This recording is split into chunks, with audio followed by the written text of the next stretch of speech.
बिस्मिल्लाहिर्रहमानिर्रहीम। अस्सलाम वालेकुम स्टूडेंट्स। आज हम एक्सरसाइज जो आपके पास है 7.3 इसका क्वेश्चन नंबर 2 डिस्कस करने जा रहे हैं। Question is calculate projection of A along B and projection of B along A when. इसका फर्स्ट पार्ट आपको दिया हुआ है बेटा, एक वेक्टर दिया हुआ है A is equal to I minus K and the B vector is J plus K. अब इसमें देखिएगा यहाँ पे जे नहीं है, इसका मतलब है कि जो जे का कोफिशिएंट होगा दैट विल बी ज़ीरो, और यहाँ पे आपको आई नहीं दिया हुआ, इसका मतलब है कि जो आई का कोफिशिएंट होगा दैट विल बी ज़ीरो। अब इसमें दो पार्ट्स आपको दिए हुए हैं क्वेश्चन में, और उन दोनों पार्ट्स में आपने ये दोनों चीज़ें निकालनी है कि A projection of A along B भी निकालना है आपने, और फिर अपने projection of B along A भी करना है। अब सिंपल एक फार्मूला जहन में रख लीजिएगा कि ए अलॉन्ग बी का मतलब होगा A vector into B unit vector, ठीक है जी, और बी अलॉन्ग ए का मतलब होगा B dot A unit vector, यानी जिसके अलॉन्ग होगा उसका आपने यूनिट वेक्टर लेना है। बस सिंपल सी बात हो गई, ठीक है जी। अब आपने बेटा कैसे इसको सॉल्व करना है कि ए अलॉन्ग बी का मतलब होगा कि जिसके अलॉन्ग लेना है आपने उसका यूनिट वेक्टर लेना है, तो मीन्स कि you have to first find the unit vector of B. अब आप देखें कि किसी भी वेक्टर का जब हम यूनिट वेक्टर निकालते हैं, ये चीज़ें, ये फार्मूलाज जो है वो बार बार रिपीट होते हैं और बार बार आप लिख लिया करें। तो B vector divided by magnitude of B, this will be the unit vector of B.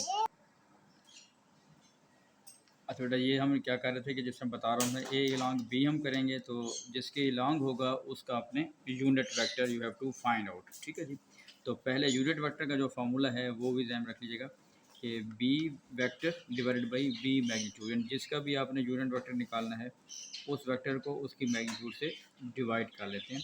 तो पहले हमने बेटा बी की जो है वो मैग्नीट्यूड निकाली है कि इसमें यहाँ पे क्वेश्चन है 1 का स्क्वायर प्लस 1 स्क्वायर, ये आ जाएगा स्क्वायर रूट ऑफ 2। तो B unit vector that will be B upon unit magnitude of B. लेकिन हमने निकालना था ए अलॉन्ग बी, तो that is A dot B unit vector. तो ए वेक्टर हमारे पास बेटा दिया हुआ है आई माइनस के, और जो बी वेक्टर हमारे यहाँ जो है वो बी यूनिट वेक्टर जो है बेटा हमारे पास क्या आ गया है J plus K divided by square root of 2।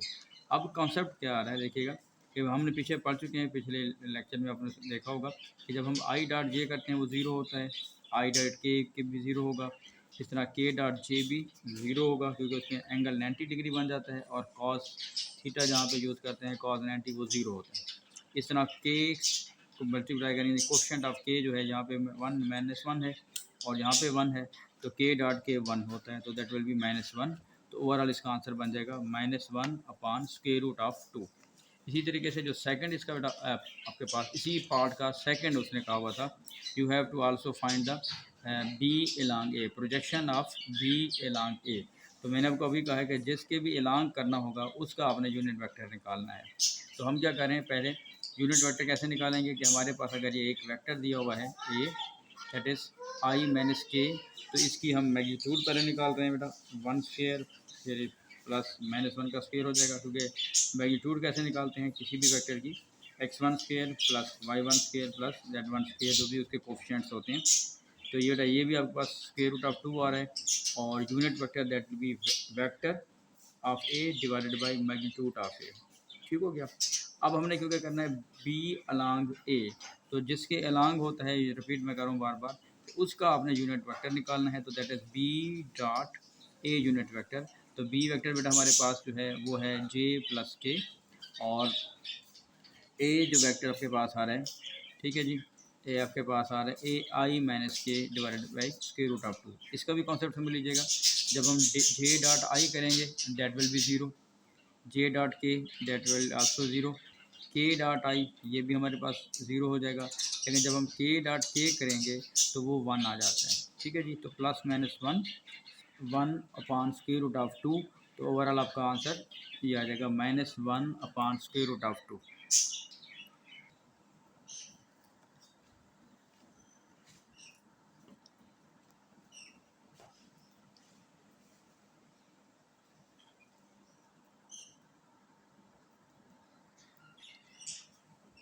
हमारा ये आपका जो क्वेश्चन नंबर 2 है, इसका सेकंड पार्ट में दो वेक्टर्स आपको दिए हुए हैं। फर्स्ट ए वेक्टर है 3i प्लस जे माइनस के, और क्योंकि ये आई जे के जो है वो यूनिट वेक्टर्स होते हैं तो इसलिए हम इसके ऊपर बनाएंगे। और बी वेक्टर है आपके पास -2i -j और +k। अब क्वेश्चन इसमें फिर वही है, दो आपके पास निकालने हैं, प्रोजेक्शन ए अलॉन्ग बी। तो इस कॉन्सेप्ट को ध्यान में रखना है कि जिसके अलॉन्ग करना होगा you have to find the unit vector of that. ठीक है, A along B means A dot B unit vector. और जब सेकंड पार्ट में हम बात कर रहे हैं, सेकंड पार्ट आपके पास आ रही है कि वो कह रहा है जी projection of B along A means you have to find B dot A unit vector. ठीक है बेटा, तो पहले हमने यूनिट वेक्टर का जो कॉन्सेप्ट क्या होता है कि वेक्टर जो भी आप है उसको डिवाइड कर देंगे उसकी मैग्नीट्यूड से। तो यहाँ पे हमें बी यूनिट वेक्टर की ज़रूरत है, तो हमने बी की मैग्नीट्यूड निकाली बेटा, X square plus Y square plus Z square और उसका अंडर रूट, और उसके बाद हमने उसको 20 की मैग्नीट्यूड से डिवाइड कर दिया है, B divided by B magnitude. और आपके पास ए अलॉन्ग बी का मतलब क्या होगा, ए डॉट बी। अब इसको ज़रा देख लीजिएगा इस स्टेप को कि इसको हमने कैसे किया है। लास्ट जो हमारा पार्ट है बिल्कुल सेम उसी तरह चल रहा है। देखिए इसमें क्या किया है, आई कंपोनेंट आई से मल्टीप्लाई होगा, इसका कोफिशिएंट जे कंपोनेंट का कोफिशिएंट जे से मल्टीप्लाई होगा, और जो के कंपोनेंट का है कोफिशिएंट वो के से मल्टीप्लाई होगा। ठीक हो गया, तो 3 टू द 6 -6 -1 और माइनस प्लस माइनस हो जाएगा, तो that will be -8 upon square root of 6। बिल्कुल सेम प्रोसेस आपका ये चल रहा है। तो ये क्वेश्चन था कि you have to find the projection of B along A, तो हमें चाहिए B dot A unit vector. तो ए यूनिट वेक्टर बेटा कैसे होगा, ए की पहली मैग्नीट्यूड निकाल ली हमने, ठीक है जी, और उसके बाद ए वेक्टर हमारे पास ये है, उसकी हमने पहले मैग्नीट्यूड फाइंड आउट कर ली है, उसके बाद उसको हमने डिवाइड किया उसकी मैग्नीट्यूड से वेक्टर को, तो that will be the B A unit vector. ठीक है जी, अब हमने फाइंड करना था B along A, that means B dot A unit vector. तो इसको भी वही कॉन्सेप्ट हमने यूज़ किया है कि आई कंपोनेंट से आई मल्टीप्लाई होगा बेटा, जे कंपोनेंट से जे, और के से के का कोफिशिएंट मल्टीप्लाई होगा। ठीक जी, तो this is one is the -8 upon square root of 11। तो ये हमारे पास आंसर आ जाएगा। ठीक है जी, ये उम्मीद है आपका कोई जो क्वेश्चन नंबर 2 है ये कंप्लीट समझ आ गया होगा। Okay students, before going to moving question number 3, this is important to look in the properties of dot product। Dot product को जैसे हमने लास्ट कहा था कि स्केलर प्रोडक्ट भी कहते हैं बेटा और इनर प्रोडक्ट भी कहते हैं। ठीक है जी, प्रॉपर्टीज़ का मतलब होता है इनकी खसूसियात क्या हैं, इनमें क्या क्या आपके पास प्रॉपर्टीज खसूसियात आ सकती हैं। इसमें बेटा फर्स्ट टाइम देखिएगा, for two non perpendicular vectors u and v, if u dot v is equal to 0। अगर आपके पास कोई दो वेक्टर्स हैं जिनका डॉट प्रोडक्ट अगर 0 होगा, then either u will be equal to 0 और v will be equal to 0। इस कॉन्सेप्ट को समझ लीजिएगा कि वैसे भी हमारे पास अगर दो वैल्यूज़ हैं और अगर वो मल्टीप्लाई हो रहे हैं वेक्टर्स के अलावा भी और उनका आंसर 0 आ रहा है, तो इसका मतलब इसमें तीन कंडीशंस होती हैं, या तो पहली वैल्यू 0 होती है, या सेकंड वैल्यू 0 होगी, या फिर ये दोनों ही 0 होंगे। ठीक है, फिर ही आंसर 0 आ सकता है। लेकिन अब यहाँ पे क्या कर रहे हैं कि for two non perpendicular vectors u and v, if u dot v is equal to 0, अगर उनका डॉट प्रोडक्ट 0 होगा तो इसका मतलब या तो u वेक्टर 0 होगा, नल वेक्टर होगा, और v या तो v वेक्टर नल वेक्टर होगा। ठीक है, नल वेक्टर मतलब 0 वेक्टर। नेक्स्ट सेकंड है आपके पास, dot product in is commutative. Dot product is commutative का मतलब क्या हुआ कि u डॉट v करें या v डॉट u करेंगे तब आपका आंसर क्या आएगा, सेम आएगा। Dot product is distributive, that is u dot v plus w करें अगर आपके पास, या इसको अगर हम u को मल्टीप्लाई करते हैं u dot v plus u dot w, तो उसका वो this is distributive law. For any scalar k, अगर कोई k से हम मल्टीप्लाई करने जा रहे हैं तो k into u dot v is equal to k into u dot v. और नेक्स्ट आपके पास है, अगर u को u से मल्टीप्लाई करेंगे u vector in dot u vector, तो that will be u square, और उसकी जो मैग्नीट्यूड होगी मैग्नीट्यूड का वो स्क्वेयर हो जाएगा। उसके बाद आप देखिएगा कि इफ़ यहाँ पे अगर बात करें u डॉट v, ठीक है, u या इसमें यूँ कर देते हैं u and v are perpendicular vectors, perpendicular vectors. ठीक है, यानी अगर ये यूँ दिया हुआ है, एक u वेक्टर है बेटा और एक आपके पास v वेक्टर आ रहा है, देन उनका जो डॉट प्रोडक्ट होगा u dot v is equal to 0, क्योंकि कॉस थीटा फार्मूला होता है हमारे पास, u vector dot v vector is equal to u magnitude into v magnitude is equal to into cos theta. तो जो अगर थीटा अगर आपका एंगल 90 आ जाएगा तो कॉस 90 आपके पास क्या होता है, ज़ीरो होता है। तो यू डॉट वी ओवरऑल क्या बन जाएगा बेटा, ज़ीरो बन जाएगा। ठीक है, अब इसके साथ हम क्वेश्चन नंबर 3 की तरफ चलते हैं।